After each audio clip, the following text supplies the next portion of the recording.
Welcome back on Diorama. Today I want to propose you a video about the unboxing review about the Dawnbringer Crusades book for the Mad King Rises.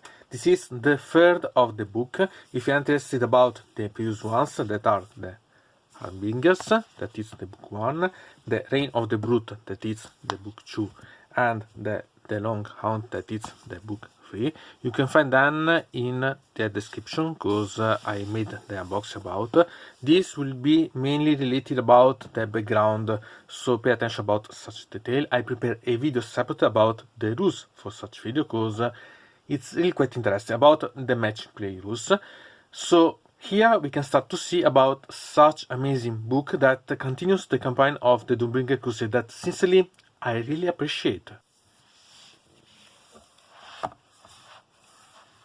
About the back cover, I think that it's mainly related about the flesheater course because these images are mainly related about the Friars, I think, and anyway leave a sort of feeling of madness and it's perfect treated about the flesheater course themselves.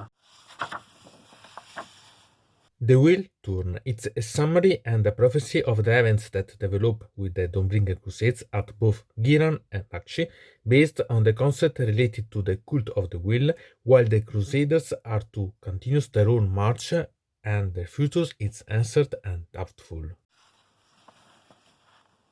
Here we can see the quantity of contents and the pages related about the background and the rules.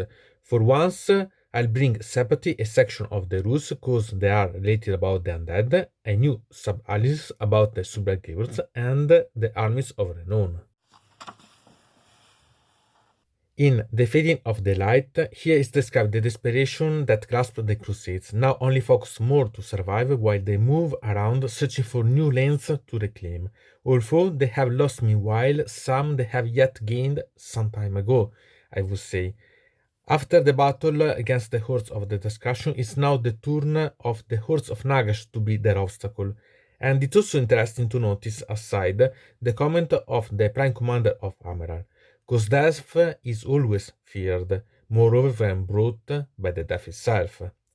I like also the presence of the image of Catagros to show that we see also the Reapers be active in this volume, and there is also the description about the rules contents, so the Triumph and Treacheries, the Path to Glory, and new rules about the match play of Age of Sigmar.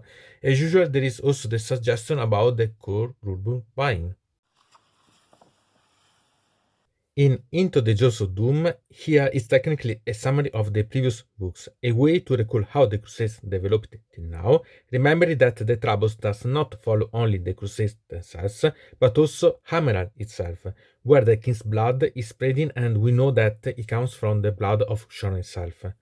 It's interesting, moreover, aside, the talking between Sekar, diplomat of Neferata, and Gormain, the judge of the court of Ushorn, while they discuss about how to dispose of the Crusaders survived and about their plan about Amaral using the King's blood. It's intriguing their complicity and that they recognize each other as cousins, and also that they are not quite attentive about Ushorn itself. In the road north, here we can see the Dawnbringer Crusade of Ghyran move towards the north, marching through Verdia and towards the Neck. Meanwhile, the Crusade lost part of their forces because the Sivanet follow Beltamos, avatar of Kurnot, and the king of the Stag, Simanet's devotes to the hunter god, are sent with the Sivanet because have become a source of trouble because their increasing savageness. The crusade continues while the Ghyran environment itself, together with the numerous plagues, slow down the march of the Crusaders. The Wider Corps scouts, whom we have known in the previous books, are the vanguard and bring back the info related about the Nargos plagues spreading in all Verdia and Kingblood being active in the south.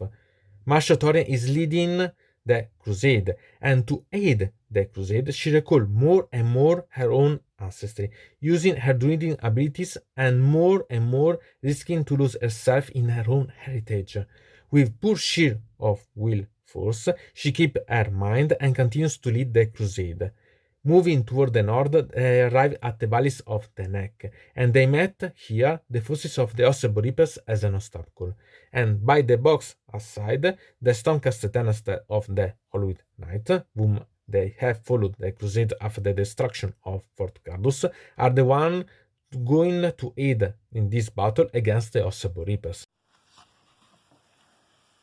In a bleak threshold, once arrived at the valleys of the Neck, the Crusaders discovered a massive ocean barrier made by the Ossebo Reapers that spanned to cover all the valleys till the Gulf of the Hags. It's the Exiles Palisade.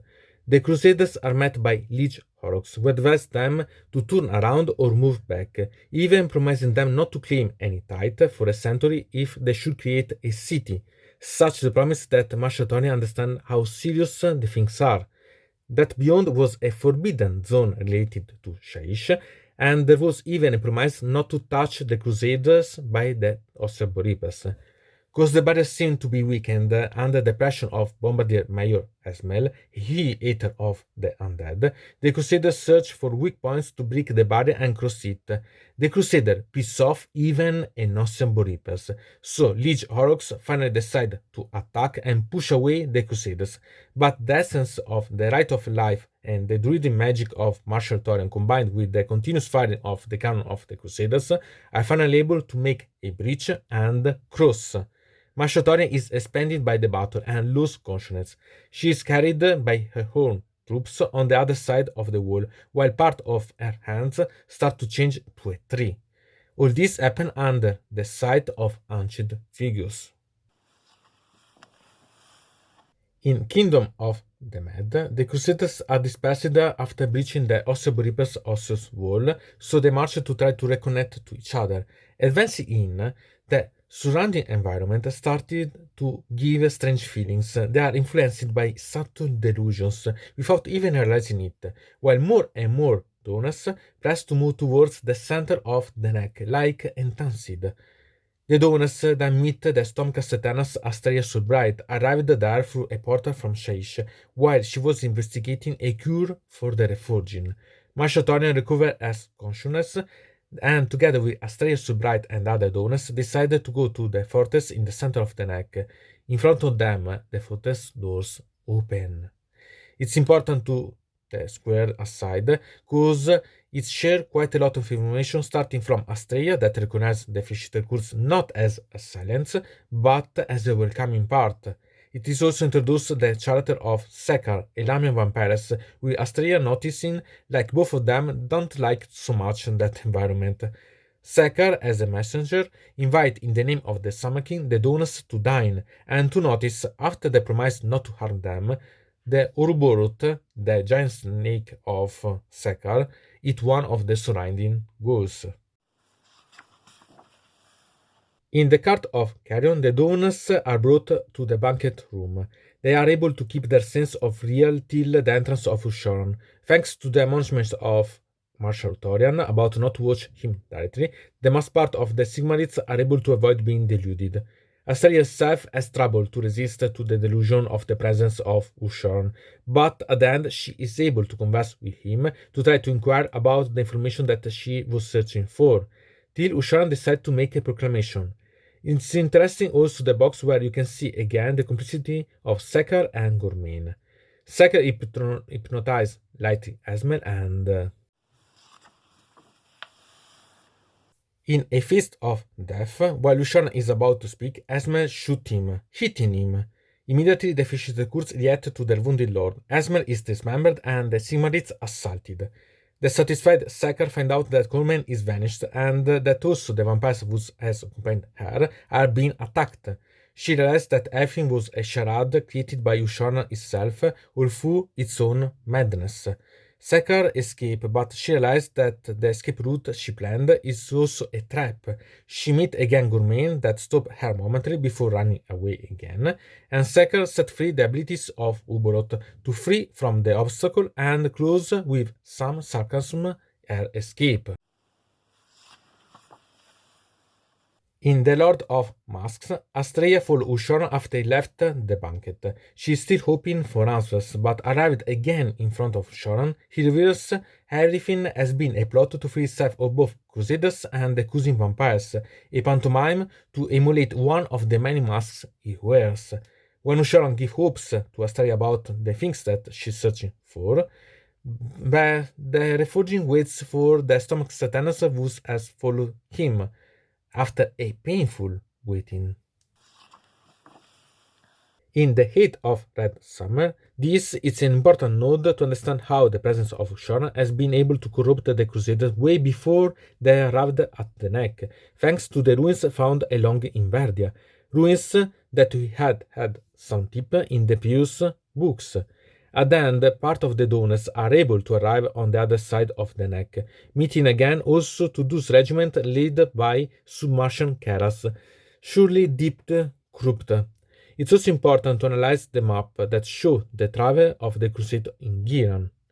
Also, the squares are important because they give precious information about the Samarkand and its position, about the direction of the Austro Reapers meant to prevent the escaping of the flesheater Kurds and quite probably the destiny of Lich Horrocks, and then the Lamia fleets crafted by Sekar to smuggle the king's blood.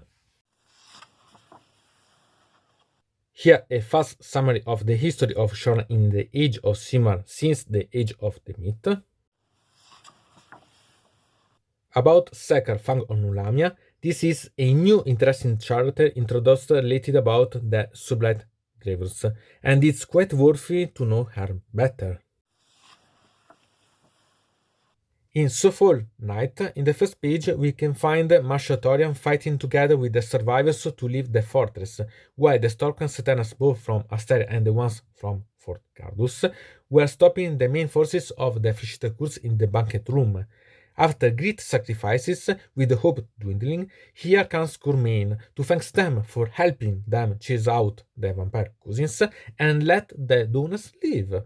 Marshal has to keep the desperation and, with the remaining force, start to move again to meet the other donors. Her own body more and more transmutated. In the second page, we find again about Kul, whom after brought the devastation of the Dwarf Mountains, he is notice of the approaching of Valdus, and so he moved to change air. In the 2 pages up front, we can see the reaction one side related about Katakos that changed some plans which we will know in next volumes. In the other side, we find Manfred investigating directly in the underworld of the Noon Myriad before the coming back of Arkan. We have to remember that he is lost outside of Haish. The presence of rats seems to anticipate a future meet with the Skaven also caused the presence of something that seemed to be warpstone. In the Nightmare Brood, Avengard and Castellai are both in their own way chivalrous forces, but they had to redeem some grudges and they are ranging to battle against each other at Gate below. Here are given a lot of information about both the vampiric forces, and to mess with the preparation, it's some Sigmarites whom assault the forces of the Avengori. Such act make Laukavai angry, who now wants to punish the Sigmarites.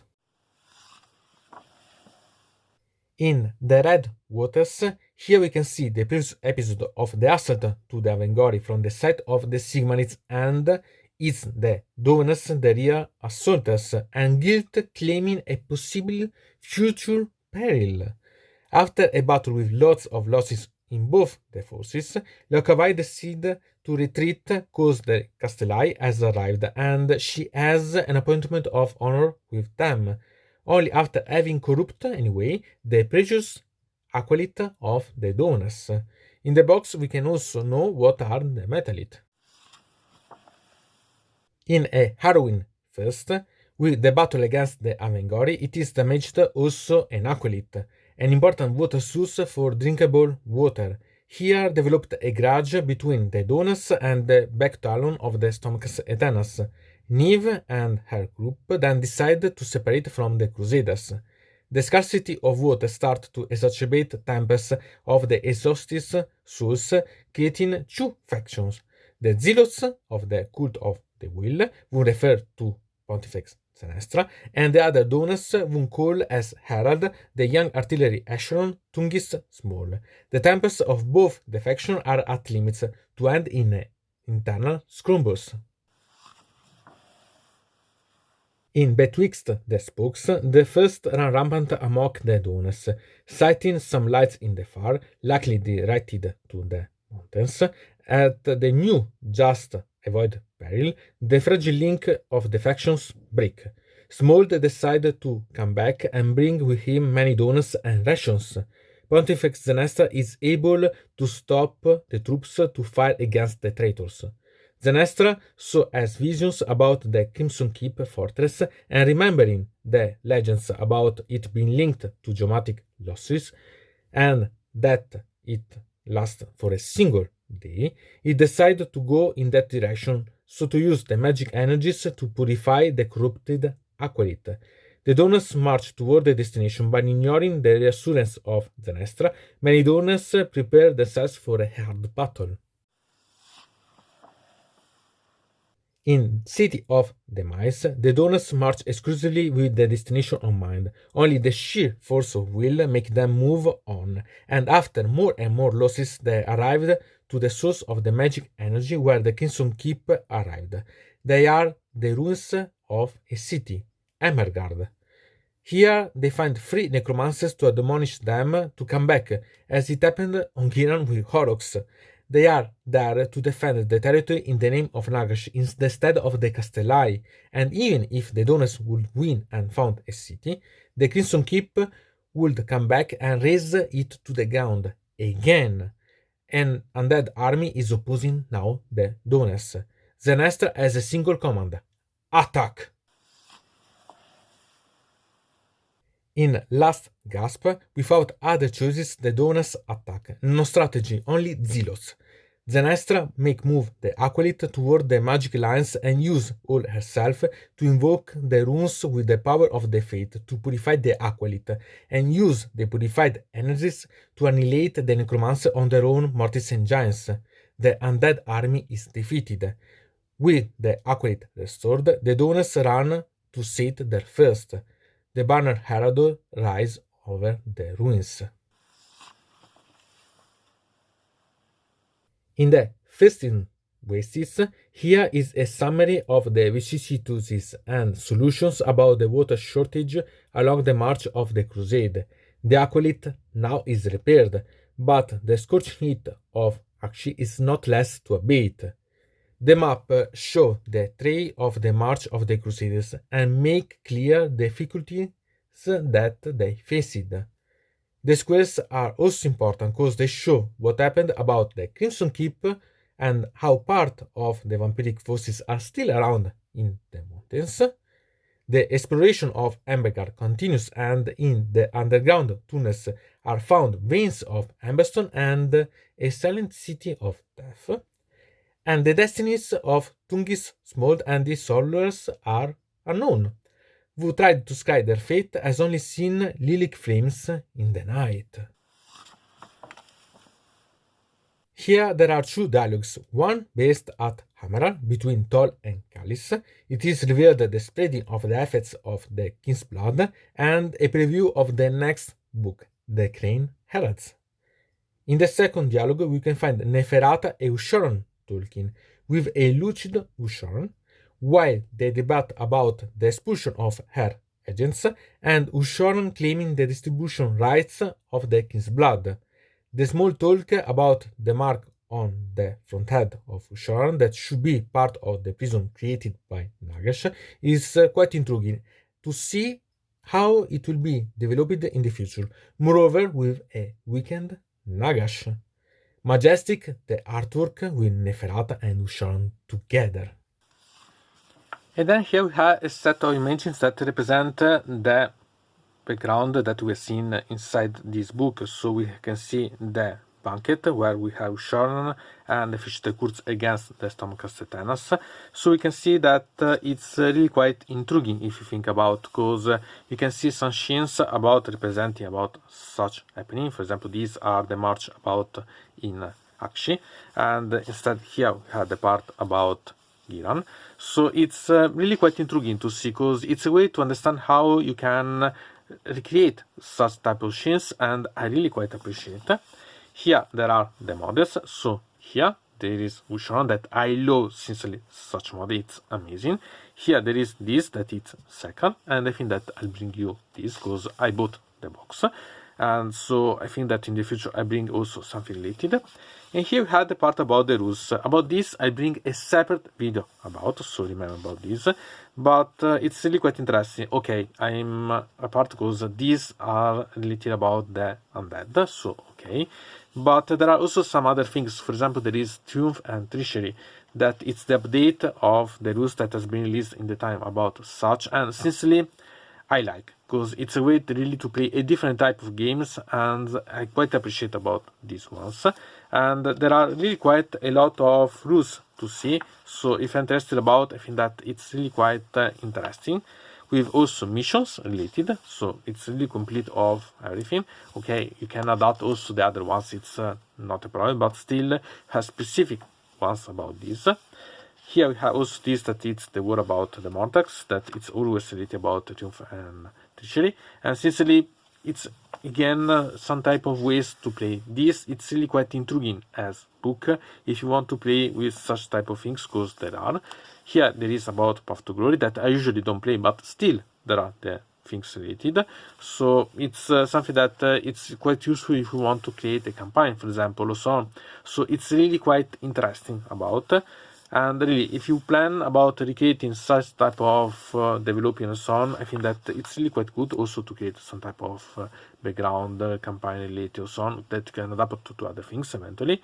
And there are really quite a lot of things. So you can see, for example, the developing, so from the wall to the banquet and so on. So it's really quite intriguing. Also about the part in Aqshy. So it's really quite full of things and really quite interesting. And here we can see this, that it's the background about the things that are inside. So this, it's about the specific army related about the Legion of Blood, but the function Lamia, so the way to play with only the vampire and the Ferbats and the wolves. But remember that there is something here that it's quite intriguing, because they say that the vampires goes on also the dragon zombies, still they're not available. Okay, here there is about second that can change, but anyway it's quite interesting. Here the Shions of Nulamia that are related about the function Nulamia, so the way to play with them, because it's that one, and it's really quite interesting. Here we have the Hands of Nagash, that it's a way to play with the Army of Renown, that I bring also the rules about, so not worry, in another video with the Shions of Nulamia. So it's really quite intriguing, because we can see so that it's a lot of things available. Obviously there are the rules also about Ghyran, but we'll see these also in the book of the flesheater goods. And for all the ones, so also Manfred, Arkan, even if Arkan technically it's lost for now. And so Catacross, here we can see also this, that it's on Lindar, so it's interesting. Here the point, but anyway remember that the points can change, so don't worry about such things. And then here we have the other curve that is sent to a sim at the beginning. With this, that is the code that make you able to, on the Warhammer site, to be able to have the rules available on the app of Age of Sigmar, so it's always quite useful. And then have here, it's the final page, and it's really quite intriguing because I like such images. So to say about such book, sincerely I really love such book, but I prefer the third one, as I can say complexity and so on. But this has a lot of rules that I can use. Okay, it's because they are related about the undead, so have also the other new sub-alliances for the survivors, and the part related about the Army of Renown that I can both use, so nice. Still, there are really quite a lot of interesting things. If I had to meet, I prefer the part about Ghyran than the part about Aqshy, but both of them were different ways quite interesting if you think about, because they make you know a lot of information about and a lot of different things, so nice. And there are also Triumph and Treachery that quite a lot appreciate, so really I liked such book. I can't say that it's the best, but it's called about new models about the Supergirls. He presented about the flesheater course in a really great and interesting ways. Moreover, the interaction about the Supergirls, moreover about Neferata and Ghyran, that I want to remind you, they are real brother and sister, other than the undead brother and sister, as they call themselves. So really quite amazing, and I quite appreciate such book. So, from that mode it's everything. I invite you to subscribe to the channel, to ring the bell so to receive notification about new video, to comment under here about this video, or if you want to suggest me new videos. So, I hope to see you again to the next time.